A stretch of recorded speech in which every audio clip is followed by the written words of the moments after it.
What's up YouTube, Tenchi Arizonia, the angry Dracolope of the Jackalope crew here, and today's video was going to be an outdoor video, but just take a listen to this.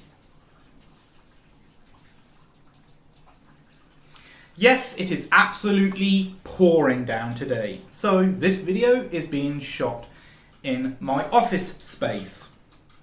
Now, this video is regarding my Prandi Yankee hatchet, and I think specifically Wooly over at Wooly's World may find this interesting, or he may just berate me for some stupidity. Anyway, let's get on to the video at hand. And by the way, the reason I'm making this video is because I mentioned Prandi axes in a live stream that Wooly done about a week or so ago. And this is my Prandi hatchet. It is the Prandi Yankee camp hatchet. And the steel on the bit is C45 steel, which is an equivalent to 1045 carbon steel. It is still a carbon steel. The haft is hickory, and the head of this hatchet, including the bit, which is the sharp end, is 600 grams or just over a pound if I'm not mistaken. I think it's about 1.1 pounds. So, what do I need to talk about with this hatchet? Well, this is a little bit of a story from when I first used my Yuko mini fire pit and grill. And I use this for splitting firewood for my camp stoves, be it my Lixada folding camp stove, my Lixada gasifier stove, or my Yuko mini fire pit and grill. Because where I live in a relatively urban area, so I have to buy packs of firewood from time to time. And even though I'm buying pre-split firewood, I still have to split it down further with this hatchet to fit it in my gasifier stove or my folding backpacker stove, which both are made by Lixada, or my Yuko mini fire pit and grill. And that's where this story comes in.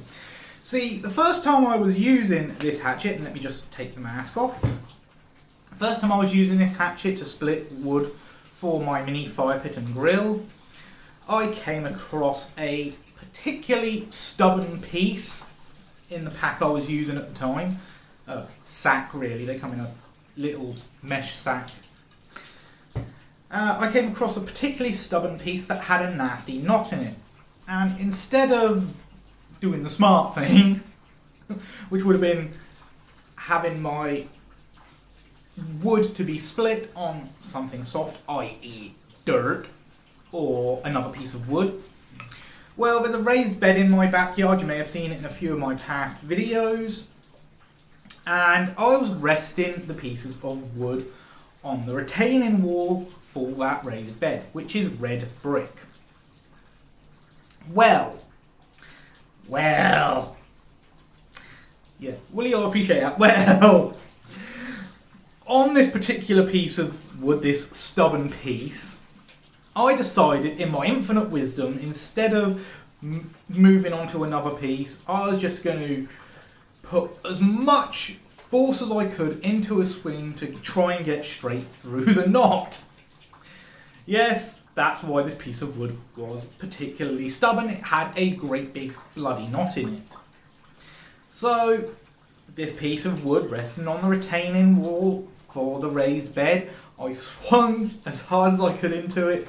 As soon as it got to the knot, it veered off to one side, splitting out the piece of wood, and the bit of the axe went straight into the red brick and took several little chinks out of the blade, out of the bit.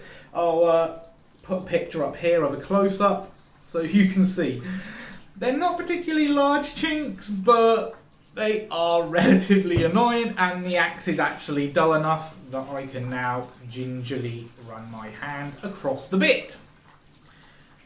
Bear in mind if I had done that when I first got this axe, before I took the chinks out of it, if I actually even went gently, If I even done this, I would have sliced my fingers to the bone.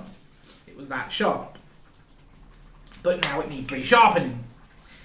Now, I have several options, and guys, please do not suggest that I use a Lansky puck, because I do not have one. Yes, I know, chronic oversight, it is the best way to resharpen and get chinks out of an axe blade. I do have a Draper whetstone. I don't particularly like those whetstones. I've had it for years. It was one of the first sharpening stones I got.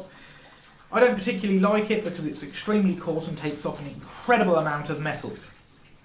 And I do mean incredible. It's almost as bad as using carbide on a blade. And you all know my opinions on that. So, my question to Wooly, as I do have a few tools I could use to do this, is should I just say, screw it, and use the Draper whetstone, even though it's a complete piece of crap? Or should I try and file the chinks out? Or, what I think I probably would do, use my Worksharp guided sharpening system. Because doing that, I can go through all the grits from extra coarse to very fine and even ceramic to get this back to sharpness, beautiful sharpness. And that's one thing I will say, Wooly, if you want a budget hatchet, something like this is ideal. These retail at around £35 to £40 depending on where you go. And obviously I like this hatchet because I'm talking about it and I use it quite a bit. I'll actually bring it close to the camera in attempts to show you the little chinks in the blade, which I am not happy about. I'm really pissed off at myself about chinking this blade up. But that's what happens when you do something stupid like resting firewood on a red brick wall instead of something soft, i.e. dirt or another piece of wood. So, Wooly, if you see this video, how do you think I should address the chinks in the bit, the blade, the head of my Prandi Yankee hatchet? Because I'd be quite interested to hear what you think. What method I should use. I think I'll probably go...